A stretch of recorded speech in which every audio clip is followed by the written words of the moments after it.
Thank you, Mr. Chairman. Fascinating hearing. Ms. Yak, I was interested in, actually I have two questions which come from your written testimony.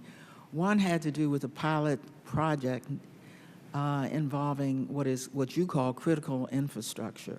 Because I represent the District of Columbia where you can't fly these drones yet, not only here, but parts of Maryland and Virginia, which are part of the National Capital Region, as far as I know, and because a drone a couple of years ago flew into the White House grounds. I am interested in hearing more about your pilot project on critical infrastructure and what it means, whether or not the nation's capital would be like every other place when it came to flying drones. Thank you very much for the question. We're doing a lot of research in that area, but Mr. Gibson keeps poking me, saying, I want to take this one. I don't know if that's the case. So I'm going to turn it over to Mr. Gibson, Thank and you then for the I'll question, follow up. Congresswoman.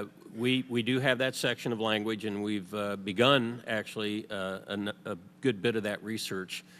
Specifically, the first part, we were able to use existing regulation, I think as a fallout of 9/11, to aid our federal partners. We're currently standing up airspace protection measures for over 130 sites with DOD. We have another 10 coming in from Interior, and we have 8 with Energy. So we continue to work very closely with the partners. The other part that you're probably also alluding to then, especially with the nature of this aircraft now, that we have to consider a lot of private sites, private utilities, refineries, ballparks. Airports, yeah. Yes, ma'am. 2206 is focused on the airports, and we have a whole separate effort ongoing there. But currently, but 2209 really gets down to the airspace. Of course, the vehicles can penetrate that airspace if they so choose, but we'll have the work out that will enable those trying to protect it.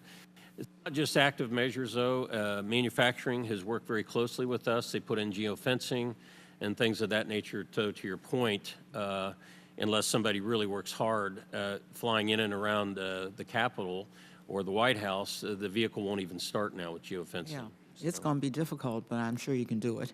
Yes, ma'am. Ms. Yak, here's one for you. On page 7 of your testimony, you talk about aviation gas, and you're very candid about it.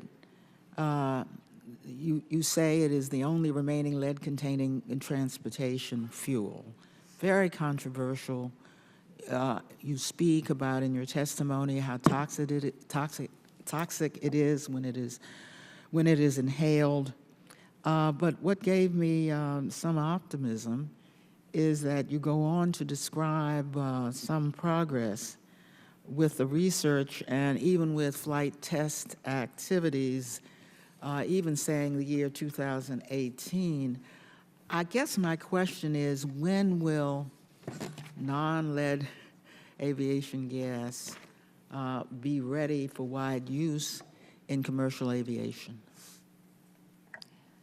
Thank you for the question, and that was a great summary. We have been working very closely with aircraft and engine manufacturers, so that, as well as fuel producers, so that we can do this evaluation. And just as you summarized, we just finished phase 1 in March of last year, 2016, where we now have 2 sample fuels that we're testing. And we will be testing them in 19 different engine setups and performing at least 10 tests with aircraft. The results of our research will be done in the 2018 timeframe. That's when the assessment of the research results will begin, and then we will start the process for certification and validating of the use of fuels and the output there. So it'd be in the 2018 timeframe. So will they be required? Will it be required to use non-lead container? I mean, we got lead out of everything else. Yeah, out of paints and.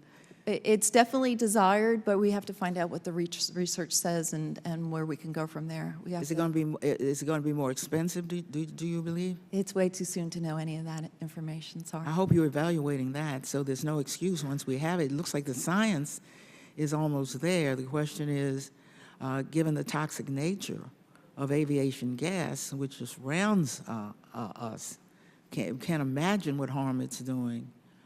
We need to understand when it's going to be ready, and whether it'll be required or whether it'll be one of those innovations that we're very pleased to see. But then the excuse, and not always invalid, is that it costs too much and the public will have to pay too much. So I hope that we're working on both those measures at the same time. Thank you for your input. Mr.